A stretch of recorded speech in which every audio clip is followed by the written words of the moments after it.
Dark stories. Haunted school staff room. GSM public school Nainital का बहुत ही famous school था।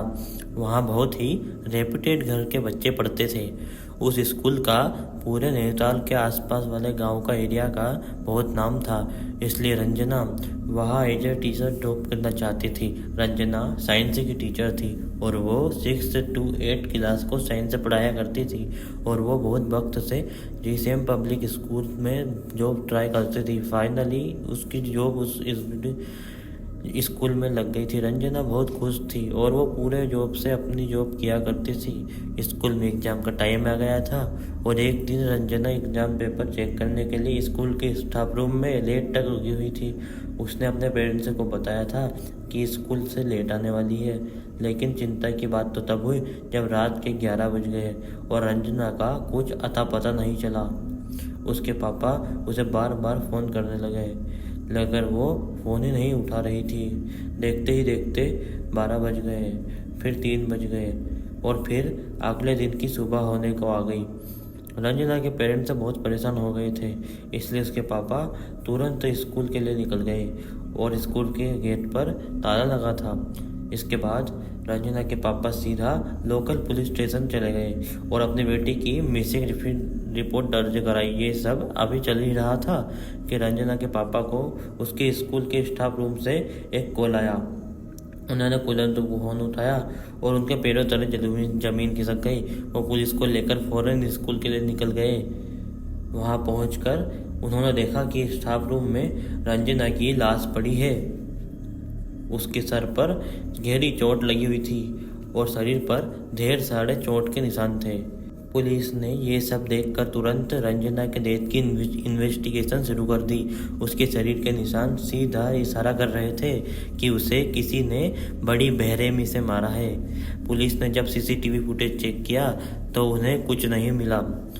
शाम 8 बजे रंजना पेपर चेक करती नजर आ रही थी और उसके बाद अचानक सीसीटीवी फुटेज करप्ट हो गई। ये केस पूरे नैनीताल में फेमस हो गया और जीएसएम पब्लिक स्कूल काफ़ी चर्चा में रहने लगा। स्कूल के प्रिंसिपल को ये बात बिल्कुल पसंद नहीं आ रही थी कि उसकी स्कूल की रिपुटेशन खराब हो रही है, इसलिए उसने पुलिस इन्वेस्टिगेटर अजय को बार बार स्कूल में आने से मना कर दिया। अजय ने केस के बारे में खूब इन्वेस्टिगेशन किया, लेकिन उसे कुछ समझ ही नहीं आ रहा था कि आखिर रंजना का मर्डर हुआ कैसे और क्यों। उस स्कूल के सामने एक चाय और स्नैक्स की दुकान थी जहां एक बूढ़ी अम्मा सफाई का काम किया करती थी।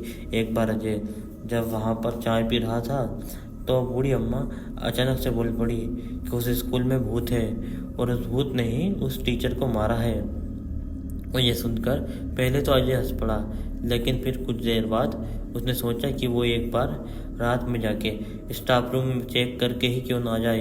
इसलिए एक शाम स्कूल बंद होने के बाद अजय गार्ड से स्कूल खुलवा कर चुपचाप स्टाफ रूम में इन्वेस्टिगेट करने चला गया। स्टाफ रूम में जाते ही उसको कुछ अजीब सा महसूस हुआ। अचानक ही स्टाफ रूम का टेम्परेचर ठंडा पड़ गया था। अजय ने स्टाफ रूम को अंदर से बंद कर दिया और फिर इन्वेस्टिगेशन किया। उसने रंजना का लॉकर खोला और डॉक्यूमेंट्स देखने लगा। तभी स्टाफ रूम की सारी लाइट्स फ्लिकर करने लगी। अजय ने ट्यूबलाइट थोड़ी घुमाई ताकि लाइट फ्लिकर होनी बंद हो जाए और वो बंद भी हो गई। इन सब पर ध्यान न देता हुआ अजय दोबारा अपना काम करने लगा कि तभी रूम में लगी ट्यूबलाइट ब्लास्ट हो गई और पूरे स्टाफ रूम में अंधेरा छा गया। अजय ने इस बात को ज़्यादा सीरियसली नहीं लिया और सभी पेपर उठाकर रूम से बाहर जाने लगा, मगर स्टाफ रूम में दरवाज़ा अब खुल ही नहीं रहा था। उसने दरवाज़ा खोलने की बहुत कोशिश की, मगर वो खुल ही नहीं रहा था। तभी अजय को अपने पीछे से किसी औरत के रोने की आवाज़ आई। वो पलटा और उसका दिल बुरी तरह दहल उठा। एक औरत दीवार की तरफ मुंह करके जमीन पर बैठी रो रही थी।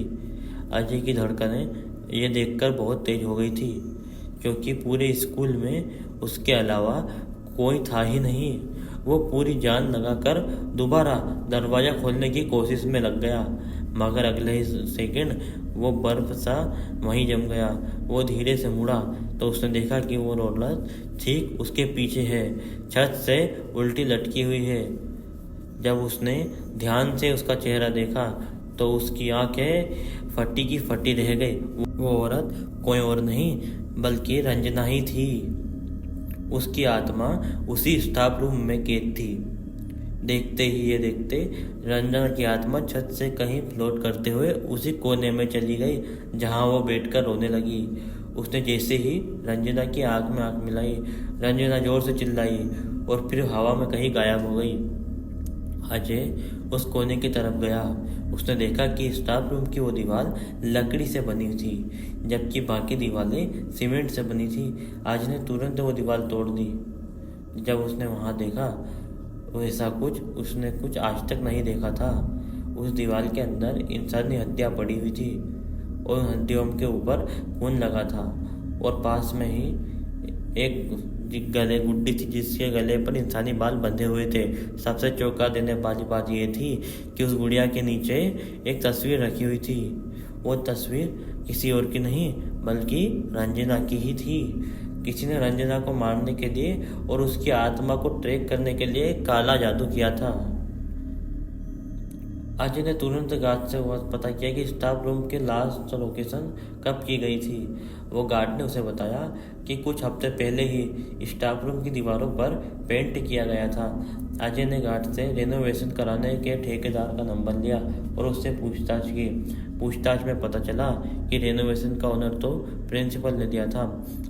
जैसन साइंस टीचर अनिल बूस ताम के बूस में बहुत बार स्टाफ रूम में आए थे। एक दिन वो ही प्रिंसिपल से साइन डॉक्यूमेंट्स लाए जिसमें लिखा था कि स्टाफ रूम की एक दीवार को लकड़ी का बनाया जाए। इंस्पेक्टर अजय ने तुरंत अनिक को अरेस्ट कर लिया। शुरू में अनिक ने तो कुछ नहीं किया लेकिन सख्ती करने पर उसने अजय को सब कुछ सच सच बता दिया। उसने धीरे धीरे अनिक रचना को पसंद करने लगा था लेकिन रंजना को उसमें कोई इंटरेस्ट नहीं था। धीरे धीरे अनिक की फीलिंग्स उसके सर पर चढ़ने लगी थी और वो रंजना के पीछे हाथ धोकर पड़ गया था। एक दिन जब उसने देखा कि रंजना किसी दूर के लड़के से हर्ष मिलकर बात कर रही है तो अनिक गुस्से से पागल हो गया। जिस दिन रंजना इस स्कूल में देर तक रुकी थी उस दिन छुट्टी के बाद अनिक भी स्कूल में छुपा बैठा था। वो स्टाफ रूम में गया और रंजना से जबरदस्ती करने लगा।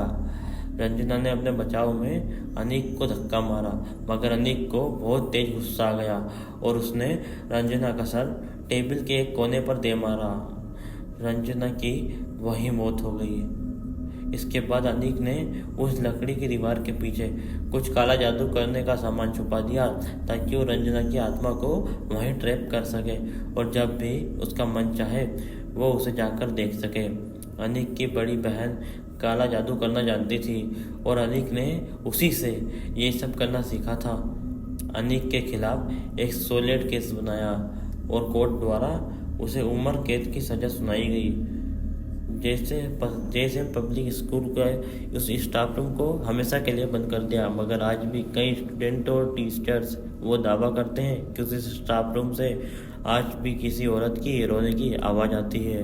आपको क्या लगता है, क्या रंजना की आत्मा अभी तक उस स्टाफ रूम में कैद है?